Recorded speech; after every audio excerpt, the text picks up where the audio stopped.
Morning class इससे पहले वाले लेक्चर में हमने क्या कवर किया था हम लोगों ने बायोडाइवर्सिटी। सबसे पहले हम देखेंगे कि बायोडाइवर्सिटी क्या होती है। The numbers and the varieties of plants animals and other organism that exist in an ecosystem is known as biodiversity. यानी कि जो नंबर है और वैराइटीज़ है प्लांट्स की, एनिमल्स की और अदर ऑर्गेनिज्म की जो हमारे इकोसिस्टम में क्या करते हैं, एग्जिस्ट करते हैं, उनको क्या हम बोलते हैं, बायोडाइवर्सिटी। ठीक।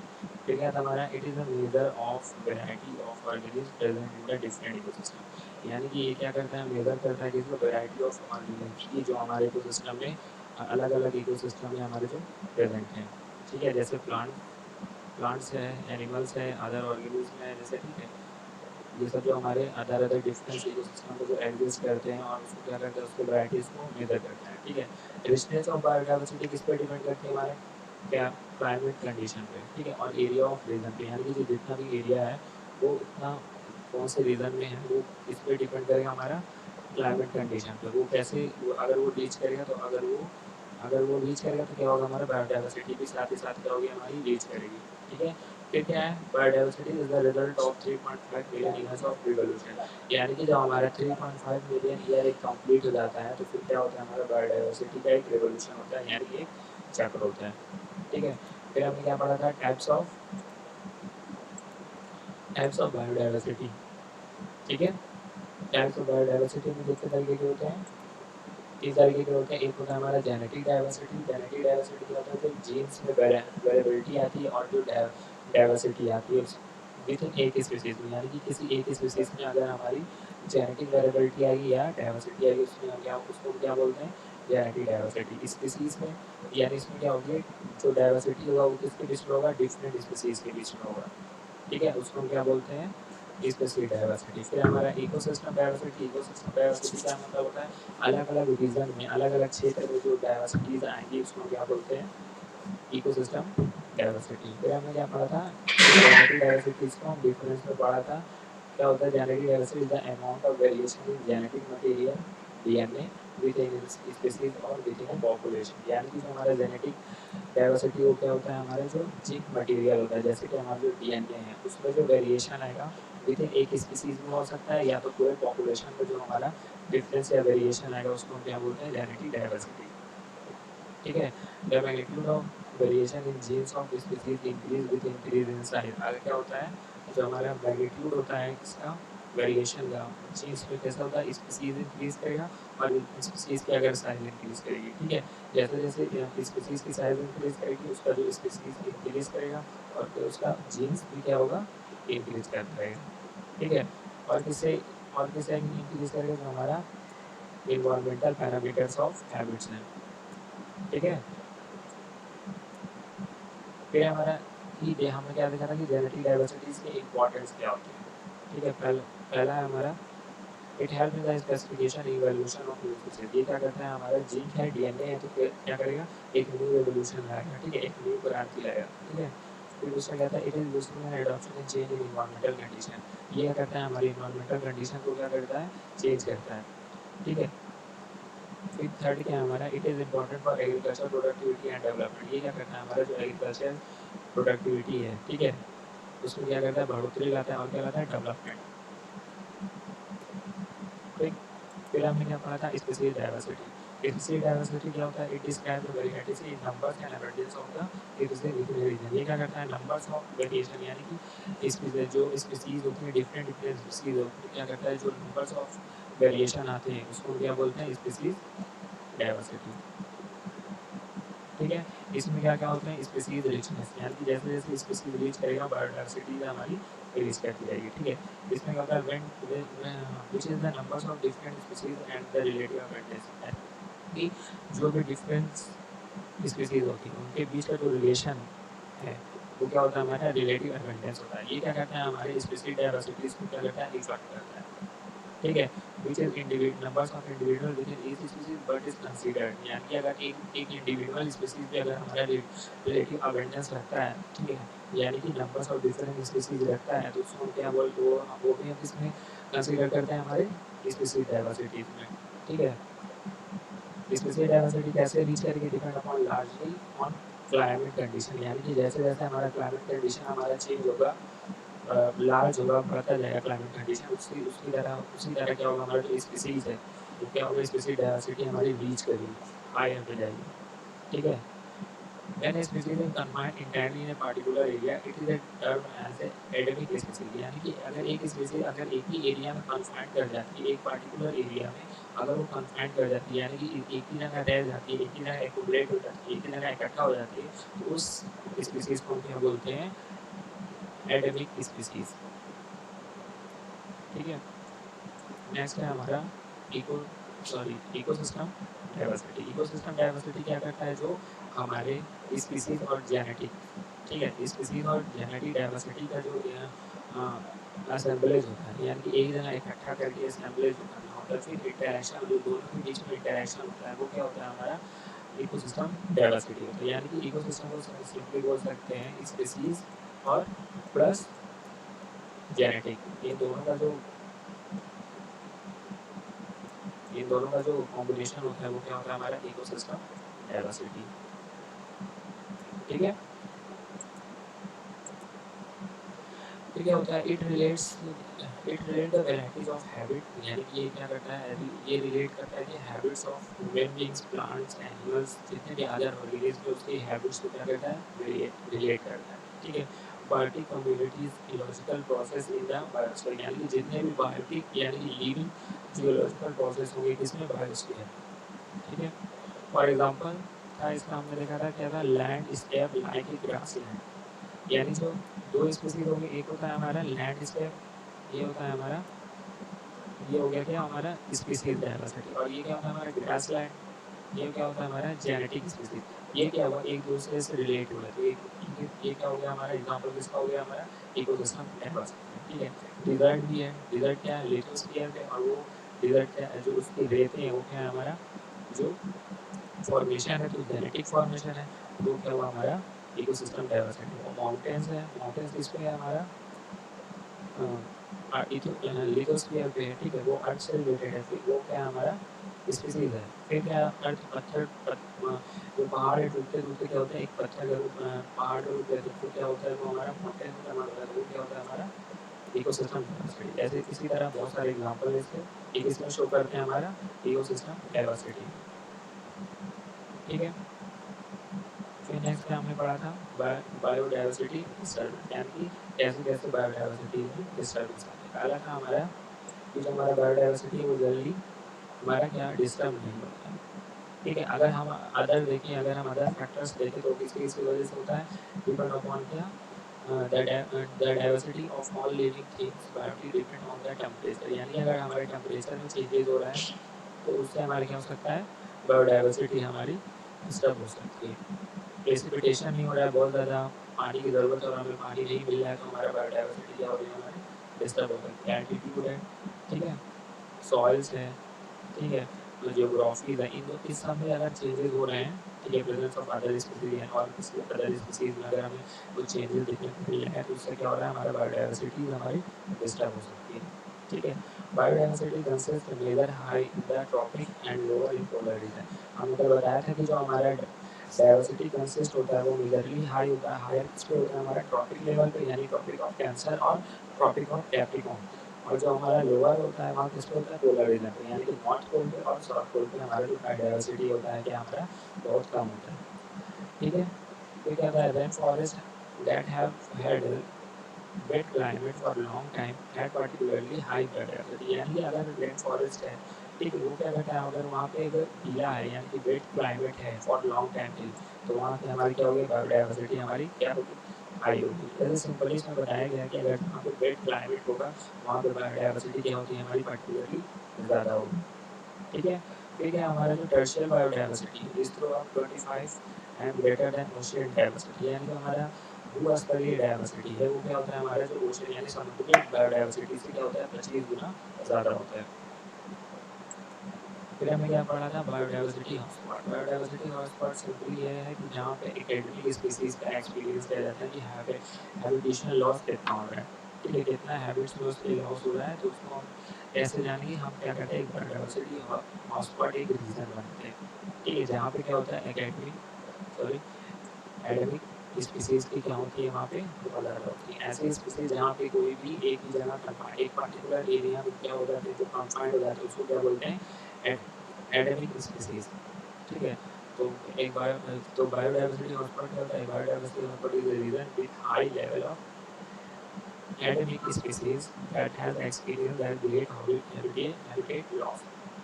ठीक है, जहाँ पे बहुत सारे क्या होंगे, एंडेमिक स्पीसीज होंगे, जहाँ पे बहुत से पार्टिकुलर एरिया रीजन रीजन के लोग पार्टिकुलर एरिया में क्या होंगे, एक एक्यूमुलेट होंगे, कन्फाइंड होंगे। ठीक है, फिर क्या था हमारा कोलंबिया। कोलंबिया के बारे में हमने क्या पढ़ा था कि जो कोलंबिया है वो हमारा क्या है, हाई बायोडाइवर्सिटी स्टेट है, सॉरी कंट्री है। ठीक है, with high species rate of area unit of world wide, यानी कि वहाँ पे क्या होता है, हाई रेट, हाईएस्ट रेट की जो स्पीसीज है वो यहाँ पे पाए जाते हैं। ठीक है, it has the largest number of endemic of country, यानी कि वहाँ पे एंडेमिक जो है स्पीसीज वहाँ पे क्या है, बहुत ज़्यादा लार्ज नंबर में है। ठीक है, जो हमारा 10% ऑफ स्पीसीज है वो अर्थ के कहाँ पे फाइंड होता है, हमारा कोलंबिया में। ठीक है, 10% जो स्पीसीज है हमारी अर्थ की वो कहाँ पे ज़्यादातर पाया जाता है, हमारा कोलंबिया में। ठीक है, फिर क्या है, जो 34 biotic hotspot has been identify, यानी कि अब तक हमने सिर्फ 34 क्या बता बायोडाइवर्सिटी हॉटस्पॉट हमने क्या किया, हमने आइडेंटिफाई किया है, आपको निकाला है। ठीक है, अगर परसेंटेज का माने, अगर लैंड के हिसाब से अर्थ का परसेंटेज माने तो कितना परसेंट होगा हमारा, 15.7% हमारा क्या है, हमने बायोडाइवर्सिटी हॉटस्पॉट को क्या किया, हमने खोज निकाला है। ठीक है, फिर क्या है हमारा नेक्स्ट पॉइंट था कि 86% जो हमारा हॉटस्पॉट हैबिट्स है। ठीक है, जहाँ पे हमारे बायोडाइवर्सिटी हॉटस्पॉट हैं वहाँ पे जो 80% है हॉटस्पॉट हैबिट्स ऑलरेडी डिस्ट्रॉय, यानी कि पूरी वहाँ की हैबिट्स सारी खत्म हो चुकी है।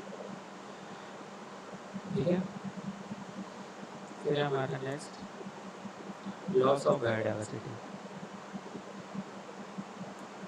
लॉस ऑफ बायोडाइवर्सिटी हमने क्या पढ़ा था कि loss of biodiversity main causes उसका अनएंटिबल इन्फ्लुएंस ऑफ ह्यूमन बीइंग, यानी कि जो वर्ल्ड इकोसिस्टम है जो हमारा, उसमें अगर ह्यूमन बीइंग चेंजेस इन्फ्लुएंस जितने भी होते हैं उससे क्या होती है, हमारी बायोडाइवर्सिटी क्या होती है, हमारी लॉस होती है। ठीक है, जो हमारा क्या है वर्ल्ड इकोसिस्टम है उसमें ह्यूमन बीइंग्स के जो चेंजेस होते हैं उससे क्या होता है, हमारा बायोडाइवर्सिटी में क्या होता है, लॉस होता है। ठीक है, फिर नेक्स्ट है हमारा फिर नेक्स्ट क्या है हमारा ई स्केलिंग ह्यूमन पॉपुलेशन। अगर यानी कि हमारी ह्यूमन पॉपुलेशन में अगर स्केलिंग आ रही है, ई स्केलिंग,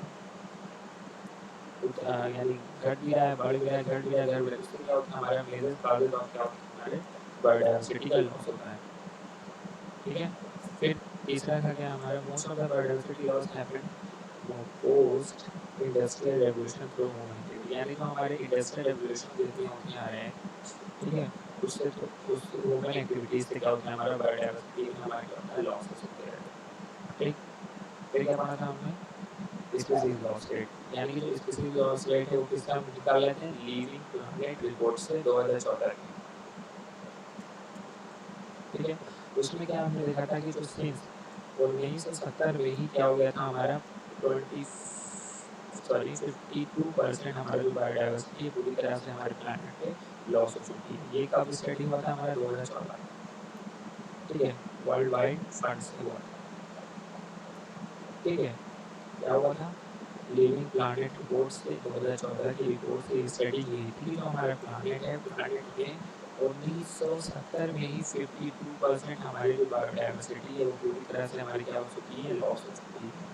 ठीक, फिर हमने क्या देखा था रिपोर्ट में 2014 की कि जो हमारा नंबर ऑफ मैमल्स हैं, ठीक है, स्तनधारी बर्ड्स, पक्षी, रेप्टाइल जो सरक सरक के चलते हैं उनको रेप्टाइल बोलते हैं, एम्फीबियन है जो उड़ते हैं उनको एम्फीबियन बोलते हैं। ठीक, फिर फिशेस की जो प्रजातियां हैं ये सब क्या हो रही हैं, अक्रॉस ग्लोबली एवरेज थी।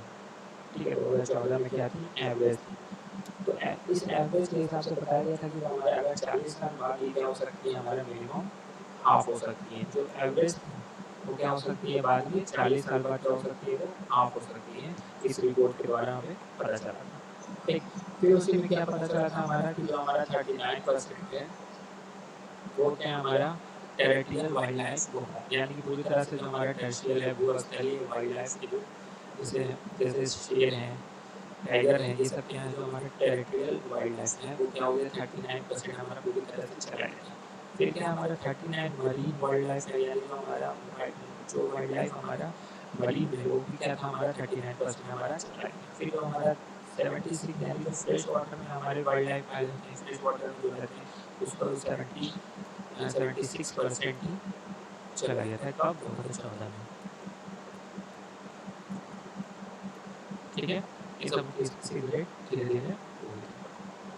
ठीक है, अभी की जो वाइल्ड डाइवर्सिटी है वो सिर्फ अभी सिर्फ और सिर्फ अमेरिका में ही ज़्यादा हाईएस्ट रेट पे है, वो क्या है हमारा लैटिन अमेरिका। ठीक है, अब आते हैं हम कॉजेज ऑफ बायोडाइवर्सिटी लॉस पे। ठीक है, अब आते हैं हम बायोडाइवर्सिटी लॉस पे। अब आते हैं हम किस पे,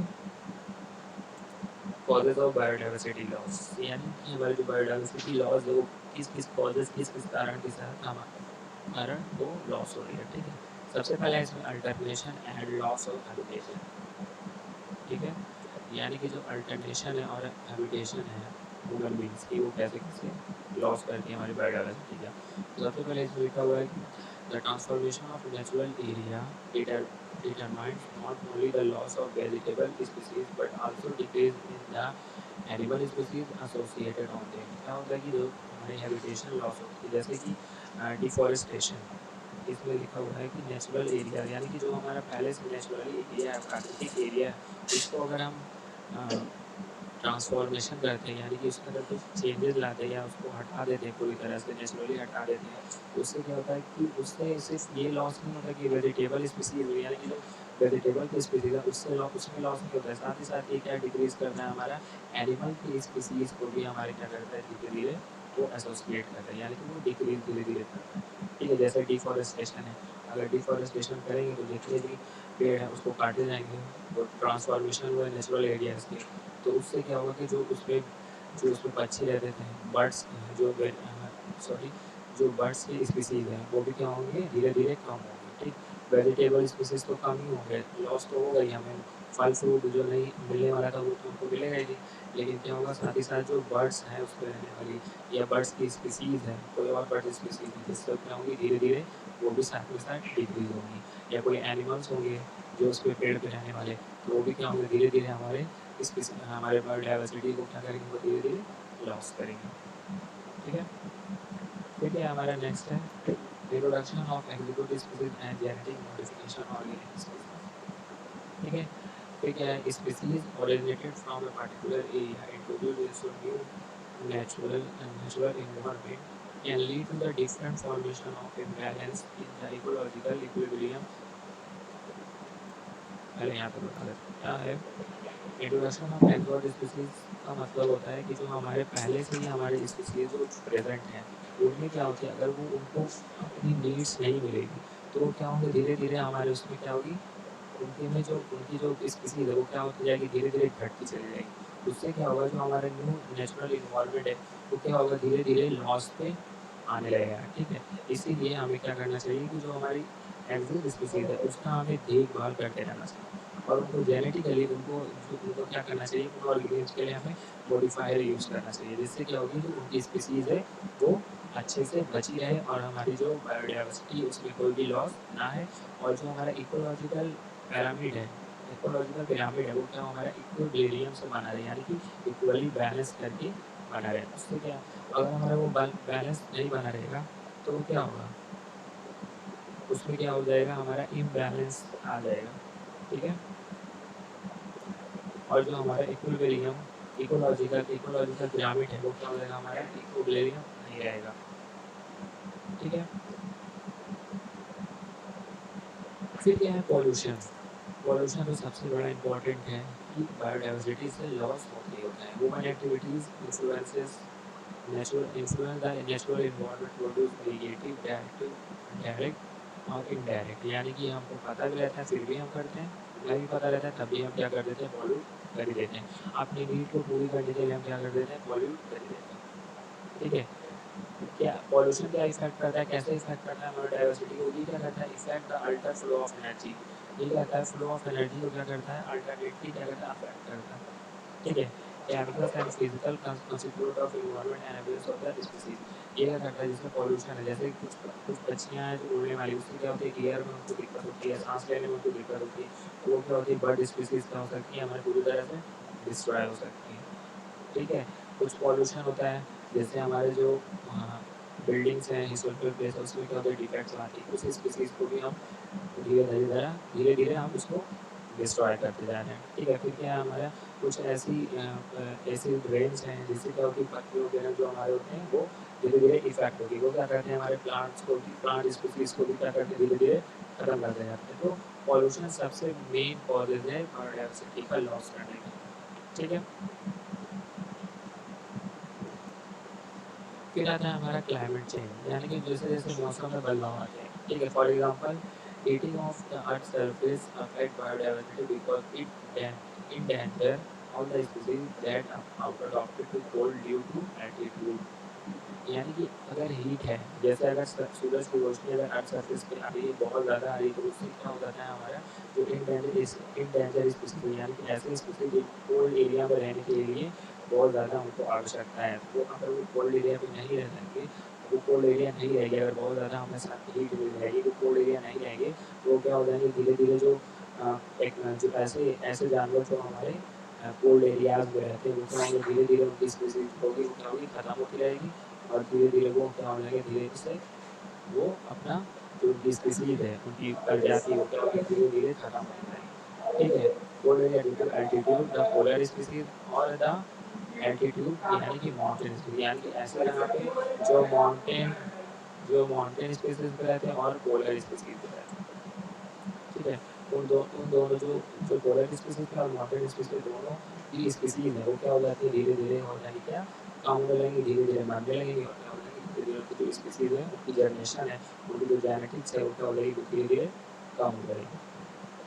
ठीक है, फिर है हमारा next over exploration of resources, यानी कि हमारे जब जो हमारी जो रिसोर्सेज है, जो हमारी जिससे हमारा जीवन चल रहा है, जिस जो जो रिसोर्सेज है हम एक्यूमुलेट करके हम खा रहे हैं, पी रहे हैं, जो भी यूज़ कर रहे हैं, उससे क्या होगा, अगर वो उसके ओवर एक्सप्लोरेशन, यानी कि बहुत ज़्यादा मांग हो जाएगी उसकी, तो उससे क्या होगा, हमारा बायोडाइवर्सिटी भी लॉस हो सकती है। वो कैसे होता है, with activity connected with capturing and harvesting, यानी कि ऐसी एक्टिविटी जैसे कैप्चरिंग, यानी किसी को पकड़ना, किलिंग करना, मारना, किसी जानवर को मारना, किसी स्पीसीज को मारना, या पेड़ को काटना, डिफॉरेस्टेशन करना है।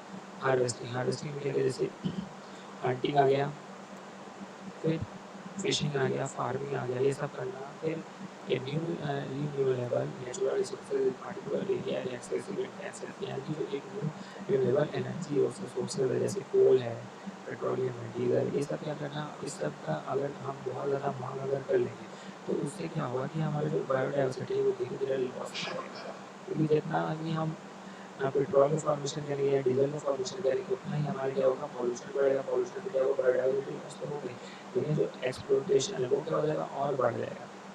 ठीक है, तो उससे भी क्या हो जाएगा, हमारा जो बायोडाइवर्सिटी है वो पूरी तरह से क्या होने लगेगा, लॉस होने लगेगा। ठीक, तो फिर ये ओवर एक्सप्लोरेशन का मतलब जो हार्वेस्टिंग से भी हो सकता है, कि जैसे हम हंटिंग करते हैं, किसी चीज़ को मारते हैं, जानवरों को मारते हैं, या फिर किसी जंगली जानवरों को मार के हंटिंग करते हैं, या फिशिंग करते हैं, फिश को खाते हैं, उनके भी क्या होता है, धीरे धीरे क्या होता है, उनकी जो वेराइटीज़ है या स्पीसीज है, वो क्या हो जाती है, धीरे धीरे क्या हो जाती है, खत्म होने लगती है। फिर हम फार्मिंग फार्मिंग से भी हो सकता है, जैसे पोल्ट्री फार्म हो गया, हॉर्स फार्मिंग हो गया, ये सब क्या, अगर वो सब चीज़ों का हम इस्तेमाल हम करने लगते हैं, तो उससे क्या होता है, हमारा जो फार्मिंग है वो चेंज होने लगता है।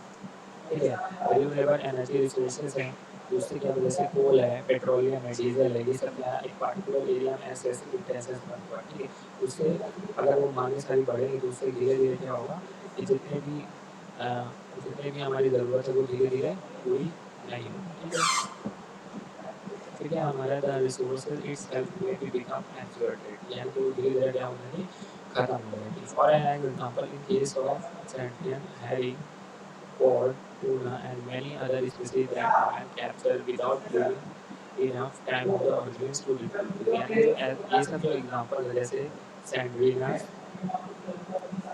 Hearing and cod, and tuna or many other species है जो क्या करते हैं land capture with enough time for an organism to reproduce यानी कि वो क्या करती है धीरे धीरे खत्म कर देती है और क्या हो जाता है पूरी तरह रिप्रोड्यूस कर देती है ठीक है।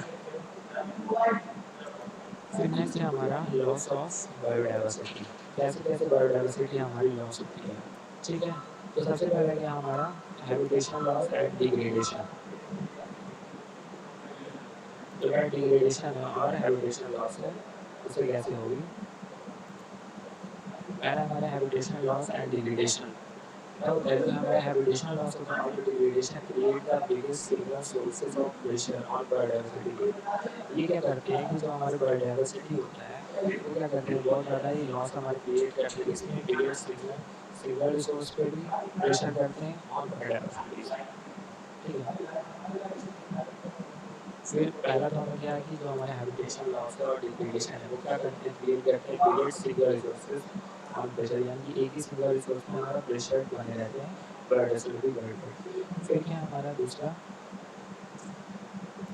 for terrestrial ecosystem यानी कि भूस्तरीय ecosystem habitation loss is largely accounted for by conversion of wild land to the agriculture यानी कि जो हमारा हैबिटेशन लॉस जनरली कैसे अकाउंट होता है वो होता है हमारा कि क्या करते हैं कि हम जो वाइल्ड लाइफ एरिया है यानी कि जो वाइल्ड लैंड है जहाँ पे जंगली जानवर होते हैं वो किसमें हम कन्वर्सन करते हैं एग्रीकल्चर ठीक है which accounts for some 30% land globally यानी कि क्या बचते हैं 30% ही सिर्फ बचा हुआ हमारा किसके लिए लैंड के लिए फिर सिर्फ और सिर्फ इसके लिए बचा हुआ एग्रीकल्चर वो भी कितना है 30% ठीक है। फिर नेक्स्ट है हमारा in some area it has recently been particularly driven by the demand for biofuel यानी कि जो सम एरिया कुछ एरिया जो बचे हुए हैं वो किसके लिए रखा गया है हमारे लिए सिर्फ बायोफ्यूल्स के लिए जैसे डीजल्स हैं पेट्रोलियम है कैरोसिन है ये सब क्या है जहाँ पे हम लोग ऑयलिंग के लिए ज़्यादा इस्तेमाल करते हैं सिर्फ जो कुछ एरिया पहले एरिया 30% थी वो किसके लिए हमने इस्तेमाल कर लिया एग्रीकल्चर जो वाइल्ड एरिया थी ठीक फिर और जो बाकी एरिया उसके लिए हम किसका इस्तेमाल कर लिया बायोफ्यूल के लिए इससे क्या हुआ हमारा लॉस ऑफ बायोडाइवर्सिटी हुआ। आपको होता है क्लाइमेट चेंज से कैसे बायोडाइवर्सिटी लॉस होता है पहला है हमारा climate change is already having an impact on biodiversity यानी कि क्लाइमेट चेंज से बायोडाइवर्सिटी क्या होती है चाहे कुछ हो ना हो लेकिन बायोडाइवर्सिटी क्या होती है इफेक्ट होती है and is projected to become a progressive more significant threat in the upcoming decades यानी अगर कोई भी अगर जैसे अगर क्लाइमेट चेंज हो यानी टेम्परेचर बहुत ज़्यादा है बहुत ज़्यादा तो इससे क्या होता है कि जो बहुत ज़्यादा टेम्परेचर है उससे ऐसा एरिया जो जो स्पीसीज कोल्ड में रहने वाली है वो क्या होंगी ज़्यादातर इफेक्ट होंगे ठीक है। फिर क्या हमारा जो ऐसे एरियाज हैं जो सॉरी अगर प्रेसिपिटेशन बहुत ज़्यादा हो रहा है यानी कि बारिश बहुत ज़्यादा हो रहा है रेनफॉल बहुत ज़्यादा हो रहा है और ऐसे स्पेसिस जो बारिश में बहुत कम रहते हैं तो उससे क्या होता है कि हमारा जो क्लाइमेट है वो भी क्या हो रहा है चेंज हो रहा है तो उससे सिंपली हम कह सकते हैं अगर क्लाइमेट चेंज होगा तो हमारी स्पेसीज में कोई ना कोई डिफरेंस आएगी किसी को नीड होती है प्रेसिपिटेशन यानी किसी को रेनफॉल की बहुत ज़्यादा इस्तेमाल होता है किसी को नहीं होती है तो जिसको नहीं होती वो क्या होता है हमारा इफेक्ट होता है उससे क्या होता है हमारा बायोडाइवर्सिटी भी क्या हो जाता है इफेक्ट हो जाता है ठीक है। Loss of Atlantic sea ice threaten biodiversity across the entire biome and beyond. यानी जो हमारा सी के जो एटलेटिक हैं यानी कि जो सी में जैसे सी की जो स्पीसीज है ओशियंस की जो स्पीसीज है जो भी स्पीसीज है उससे क्या होता है जो हमारे बायो यानी जिससे हमें बायो केमिकल्स मिलते हैं और जो बायो बियॉन्ड उनके जो केमिकल्स है वो हमें पूरी तरह से स्पीसीज में क्या हो जाते हैं वो मिल जाते हैं और उससे क्या हो जाता है हमारा क्लाइमेट चेंज हो जाता है क्लाइमेट चेंज से क्या होता है हमारा बायोडाइवर्सिटी में लॉस होता है। फिर क्या हमारा the relate pressure of ocean acidification यानी अगर हमारा प्रेशर बढ़ेगा तो प्रेशर से क्या होता है हमारा जो पॉल्यूशन बढ़ेगा पॉल्यूशन से क्या होगा हमारा एसिडिफिकेशन होगा यानी कि जो उसमें गैसेस हैं एटमॉस्फेयर गैसेस है उसमें क्या होगा जो हमारा पॉल्यूशन से क्या होगा कि जो उसमें गैसेस हैं उस गैसेस से क्या होगा वो गैस कहाँ जाएंगे हमारा हमारे एटमॉस्फेयर में जाएगी वो एटमॉस्फेयर क्या करेगा जो हमारी पहले से गैसेस है उसको क्या करेगा एसिडिफिकेशन करेगा ठीक है वो क्लाउड के फॉर्मेशन में भी हो सकता है एवापोरेशन के भी फॉर्म में हो सकता है या प्रिसिपिटेशन के फॉर्म में क्या करेगा हमको रिजल्ट है। उससे क्या होता है जो हायर कार्बन डाइऑक्साइड है वो क्या हो जाएगी, उसका कंसनट्रेशन क्या हो जाएगा, हाई हो जाएगा इसमें एटमॉस्फेयर में। ठीक है, वो क्या हो जाएगा पूरी तरह से हमारा जो रेन होगा वो क्या होगा पूरा कार्बन डाइऑक्साइड के फॉर्म में हो सकती है या नाइट्रेट के फॉर्म हो सकती है या किसी भी अलग अलग फॉर्म में जो ऐसी गैसेस जो हमारे लिए हार्मफुल होगी उस फॉर्म में हो सकती है। उससे क्या होता है हमारा जो एटमॉस्फेयर है वो पूरी तरह से क्या होता है इफेक्ट करता है और उस इफेक्ट से क्या होता है हमारा बायोडाइवर्सिटी भी इफेक्ट करती है। Importance of biodiversity, importance of biodiversity इसमें क्या है, at least 40% of the world economic and 80% of the need of the poor and drives for biological resources. यानी कि जो हमारा क्या है एटलीस्ट 40% ऑफ वर्ल्ड इकोनॉमिक, ठीक है, जो वर्ल्ड इकोनॉमिक है, इकोनॉमिकल कंडीशन ऑफ वर्ल्ड है वो क्या है 40%, और जो need of poor are drive from the biological resource, यानी कि बायोलॉजिकल प्रोसेस की वजह से जो भी हमारा नीड है एक गरीब के लिए, पुअर के लिए, वो क्या है हमारा 80% है। ठीक है, in addition the richer of the biodiversity land the greater the opportunity of medical discovery। यानी कि जो हमारे बहुत ज़्यादा रिचर है, बहुत ज़्यादा अमीर डाइवर्सिटी ऑफ लाइफ है, उसका क्या उसको उसके अपॉर्चुनिटीज़ क्या है, यानी उसको क्या मेडिकल्स की जो डिस्कवर है उसको क्या इजीली प्रोवाइडेड है। फिर क्या हमारा इकोनॉमिकल डेवलपमेंट भी उससे, फिर क्या एडोप्ट और एडोप्टिव रिस्पॉन्सेज हैं such as new challenges as as climate change. ठीक है, जो हमारा 40% है वो क्या हमारा वर्ल्ड इकोनॉमिक है, और जो 80% है वो क्या हमारा नीड है किसका, बायोलॉजिकल रिसोर्सेज का, किसके लिए, पुअर के लिए। ठीक, अब ये क्या है, ये 10 जोन्स बांटे, इंडिया में तो क्या होगा हमारे 10 जोन बांटे गए हैं किसके लिए, बायो जियोग्राफी की। ठीक है, पहला क्या है हमारा जो है ट्रेन हिमालयस, ट्रांस हिमालयस, वो किस कौन से एरिया में है हमारे, जम्मू एंड कश्मीर के एरिया में ही है। ठीक है, ये क्या है हमारे ट्रांस हिमालयाज है, जितने भी हमारे हिमालयाज हैं। ठीक है, फिर क्या हमारा जो हिमालयाज है सिर्फ, सेकेंड हमारा हिमालय वो कहाँ है, सिर्फ जम्मू कश्मीर में, यहाँ भी है, और यहाँ पे ये क्या है पंजाब है, चंडीगढ़ है, और ये क्या हमारा उत्तराखंड, दिल्ली, ये सब क्या है हिमालयाज।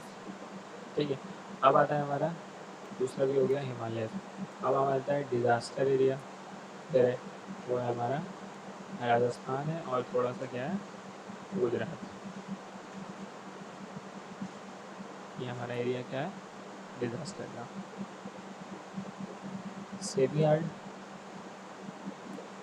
सेमी मतलब जहाँ पे रेत उतना ही है, ज़्यादा पे बहुत ज़्यादा कम है, वो क्या है हमारा राजस्थान से थोड़ा सा एमपी, यूपी और दिल्ली और राजस्थान, ये वाला एरिया है।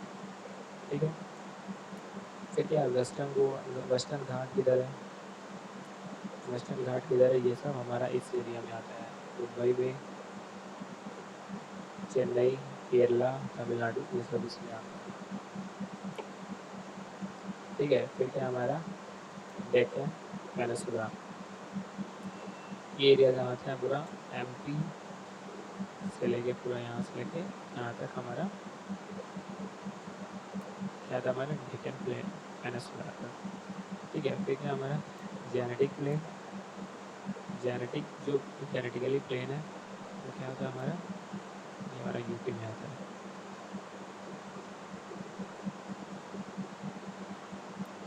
ठीक, फिर कॉस्ट यार्ड, ये है हमारा, ये किस में आएगा उड़ीसा में आता है। ठीक है, नॉर्थ ईस्ट ये है, फिर क्या था आइसलैंड, आइसलैंड किधर है हमारा अंडमान और निकोबार में। ठीक है, ये क्या है पूरा जियो बायोजियोग्राफिकल जोन ऑफ इंडिया, यानी कि इंडिया किस किस जोन की तरफ में कितना दूर में आता है। ठीक है, फिर हमें बायोस्फीयर रिजर्व, यानी कि जो हमारा बायोस्फीयर है वो कहाँ कहाँ से रिजर्व है। ठीक है, कितने कितने एरिया में हमारा बायोस्फीयर हमारा आता है, रिजर्व है उसका, वो क्या होता है बायो। तो पहला इसमें bio reserve are the area compromising territorial, यानी कि जो भू-स्थल है, मरीन, यानी कि पानी वाला स्थल, फिर कोस्टल यार्ड, इकोसिस्टम, यानी कि जो बायोस्फीयर रिजर्व्स है, तो तीन तीन जिसका क्या होता है कंप्रोमाइज होता है। ठीक है, पहला क्या होता है हमारा भू-स्थलीय टेरिटोरियल, फिर दूसरा हमारा मरीन, फिर तीसरा हमारा कोस्ट यार्ड। कोस्टल यार्ड क्या पहले क्या था यहाँ पर, कोस्ट यार्ड था माटवा, ये हमारा कोस्ट यार्ड। मरीन वाटर वाला, और ठीक टेरिटोरियल यानी कि जितना भी भूमि हमारा है। ठीक है, ये क्या करता है, जो तीनों का है उसको क्या करता है एक्यूमुलेट करता है, एक्यूमुलेट करके जो एरियाज होता है उसको किसमें आता है हमारा बायोस्फीयर रिजर्व में। ठीक है, फिर कहता है each reserve promote the solution reconciling और reconciling the conversation of biodiversity with its suitable use. ये क्या करते हैं हमारे जो इकोसिस्टम सॉरी जो हमारा बायोडाइवर्सिटी उसको क्या करते हैं प्रमोट करते हैं, और क्या करते हैं सस्टेनेबल यूज, और उसमें पूरी तरह से हम क्या करते हैं अपने जीवन को व्यतीत करते हैं विथ यूजफुल नीड, यानी कि जितने भी रिसोर्सेज हैं हम उसका इस्तेमाल करके हम क्या करते हैं वो अपना जो जीवन है व्यतीत करते हैं। ठीक है, कौन कौन से areas, territorial areas, marine areas और कोस्टल एरिया। ठीक, ये तीन एरिया क्या करते हैं एक दूसरे को क्या करते हैं प्रमोट करते हैं बायोडाइवर्सिटीज, और क्या करते हैं अच्छे से जीवन व्यतीत करते हैं विथ ऑल रिसोर्सेज। ठीक है, biosphere reserves are the nominated by the national government and remain under the supervision jurisdiction of the state where they are located. Their state are internationally flagged। यानी कि जो बायोस्फीयर रिजर्वेशन वो क्या किसने nominate किया था, यानी कि नेशनल गवर्नमेंट ने, यानी कि जो राष्ट्र गवर्नमेंट थी वो क्या करती है एक बायोस्फीयर रिजर्वेशन को क्या करती है नॉमिनेट करती है, और रिमेनिंग सर्टिफिकेट जनरल, यानी कि जो भी उस पर यानी कि कोर्ट का मामला हो या हाँ उस पर जो रिसोर्सेज का मामला हो, या हर अलग अलग जितने भी उसको मतलब उसके नीड्स होती हैं उसके मामले होते हैं। ठीक है, उसकी जो भी रिक्वायरमेंट होती है वो क्या करता है स्टेट क्या करता है जुरिडिकली उसको प्रोवाइड करता है, और हर एक उनको हर एरिया को क्या करता है वो लोकेट करता है। ठीक है, this state is internationally recognize, यानी क्या होता है ये पूरी तरह से एक रिकोगनाइज स्टेट होता है, स्टेटस होता है उनका इंटरनेशनली, यानी कि राष्ट्रीय स्तर पर। ठीक है, अंतर्राष्ट्रीय स्तर पर एक रिकोगनाइज स्टेटस होता है उनका। ठीक है, फिर क्या हमारा there are 669 biosphere reserve in 120 countries including 16 trans boundary state, यानी कि 669 बायोस्फीयर रिजर्व बनाया गया है 120 कंट्रीज में। ठीक है, इंक्लूडिंग साथ ही साथ 16 ट्रांसबाउंड्री एज इस साइट, यानी कि 16 ट्रांसबाउंड्री साइट्स बनाए गए हैं, यानी कि जो हमारे क्या होते हैं जो बॉर्डर साइड होते हैं उनको इंक्लूड किया गया, कितने हैं वो हमारे 16। ठीक है, फिर क्या they are distributed as four, यानी कि कैसे डिस्ट्रीब्यूट किया गया आइए देखते हैं। पहला हमारा 70 इन 70 यानी 70 28 कंट्रीज इन अफ्रीका, यानी कि 28 कंट्रीज ऑफ अमेरिका में कितने बनाए गए हैं 70 बनाए गए। ठीक है, फिर हमारा 11 कंट्री ऑफ अरब स्टेट, यानी कि जो अरब की स्टेट के जो 11 कंट्री हैं उनमें कितना बनाया गया है 30। ठीक है, फिर क्या है हमारा 142 यानी 142 इसमें बनाया गया 24 country of Asia and the specific. ठीक है, फिर क्या जो हमारा 302 है यानी 302 वो किसमें बनाया गया 36 country of Europe and north America. ठीक है। नॉर्थ अमेरिका और यूरोप की जो 36 कंट्रीज है उसमें कितना बनाया गया हमारा बायोस्फीयर रिजर्व? 302। ठीक। फिर हमारा 125 21 country of Latin America and Caribbean, यानी जितने भी कैरेबियन और अमेरिका की लैटिन कंट्रीज हैं उनमें 21 कंट्रीज हैं, उनमें क्या बनाया गया? 125 बायोस्फीयर रिजर्व बनाया गया। ठीक। जोन है बायोस्फीयर रिजर्व, यानी कि जो जोन होते हैं वो कौन कौन से जोन होते हैं बायोस्फीयर रिजर्व में? ठीक है। पहला हमारा पहला a biosphere reserve is divided into 3 zone. ठीक। 3 जोन में बायोस्फीयर रिजर्व को डिवाइड किया गया। एक होता है कोर, एक होता है बूफर, एक होता है मैनिपुलेशन। ठीक है। कोर क्या होता है? इन कोर और natural zone human activity is not allowed. This area is legal protect and legally protected and undisturb ecosystem, यानी कि जो कोर जोन होता है उसमें क्या होता है? ह्यूमन एक्टिविटीज अलाउ नहीं होती। जो उसकी ह्यूमन एक्टिविटी है, जो कोर जोन में क्या होता है हमारा, जो ह्यूमन एक्टिविटी है उसमें अलाउ नहीं रहती है। ये क्या होती है? लीगली प्रोटेक्टेड करती है, यानी सब चीज़ों को क्या करती है? लीगली प्रोटेक्ट कर देगी। ठीक है। फिर क्या करेगी? अनडिस्टर्ब इकोसिस्टम, यानी कि अनडिस्टर्ब यानी कि क्या करता है ये जो इकोसिस्टम है उसको क्या करती है? हमारे डिस्टर्ब करती है। ठीक है।